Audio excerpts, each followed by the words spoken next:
Lorea Bilbao Ibarra Euskara Kultura eta Kiroleko Foru Diputatuak eta Anton Erkoreka eta Xabier Armendariz komisarioek Izaro, Natura eta Historia erakusketa aurkeztu dute.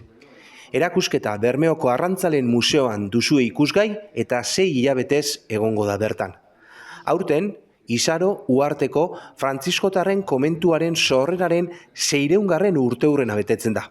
Data seinalatu hau hartuta, erakusketak Izarok dituen altxor historiko eta natura munduko altxorrak erakusten ditu.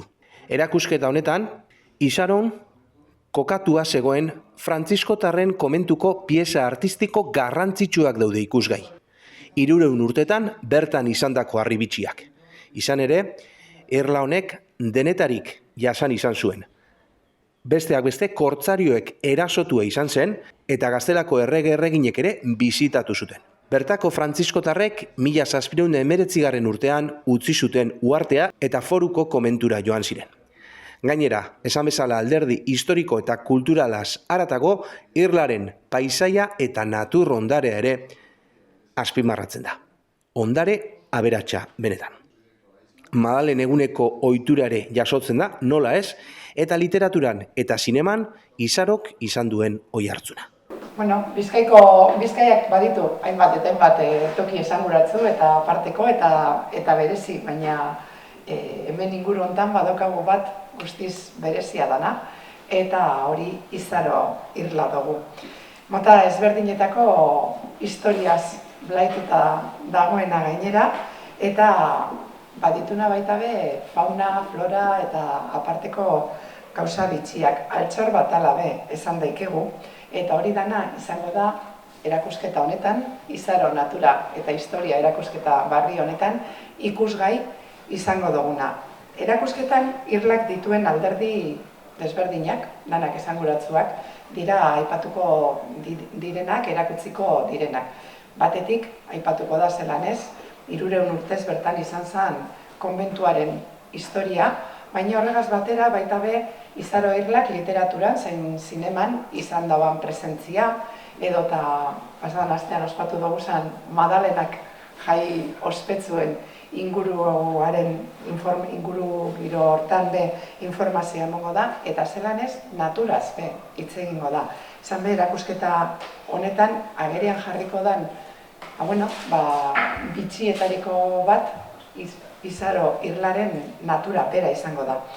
Eta nahiko neuke eskertzea erakusketa hau posible egiteko lankidetzan aritu izan diran guztiak, batez ere pieza desberdinak eta utziz. Euren artean, Arrantzaleen museoak berak dituen pieza batzuk badagoz, jakina, baina badagoz baita be Elantxobe parrokiatik itxi deusku esanak eta ekarri doguzanak, baita be Bilboko Euskal Museotik, Bilboko Casa de la Misericordiatik, Eleiz Museotik, eta baita be Bizkaiko Foru Aldundiko Arkeologi Museoan dagozan pieza batzuk be erakusketa honetan ikusgai izango dira.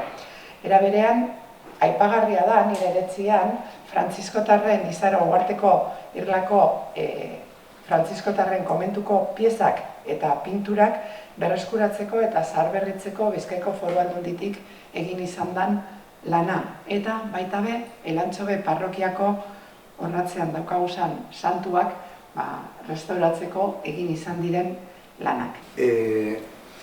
Hemendik ikusten dugun irla hori, hor dagoenaz, Ogoinon azpian, ez da bakarrik hatz bat itsasoen erdian dagoena. Holako hatzak badaude, esate baterako Akatzen, dago Bilauen, gure kostan ere badagoz beste batzuk, baina ez daukate horrek dakon garantzitsua. Eta horretako garantzitsua da, alde batetik, ekologikoki santutegi bata, naturaren santutegi bata, oso leko berezia da, oso leko ikusgarria da, eta beste alde batetik, ondasun artistiko bat betetu da, eginda hor Izaroko irla horretan, azkenengoko 600 urteetan. Eta ondasun artistiko hori galdu eginda momentoren baten, eta hau prestatu dugunean, eta nik egin nuen proposamena Loreari eta Begoñari eta baita ere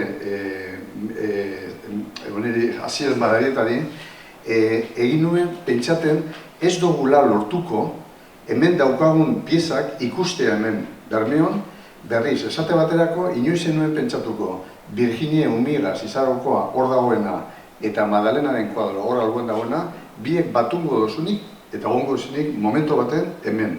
Eta hemen egongo dira gana 6 hilabetean egongo dira, eta nik uste dut hori oso berri importantea dela, eta nik gonbidaten zuedi periodistari azpimarratzea honen pieza guztian importantzia edo garantzitsua.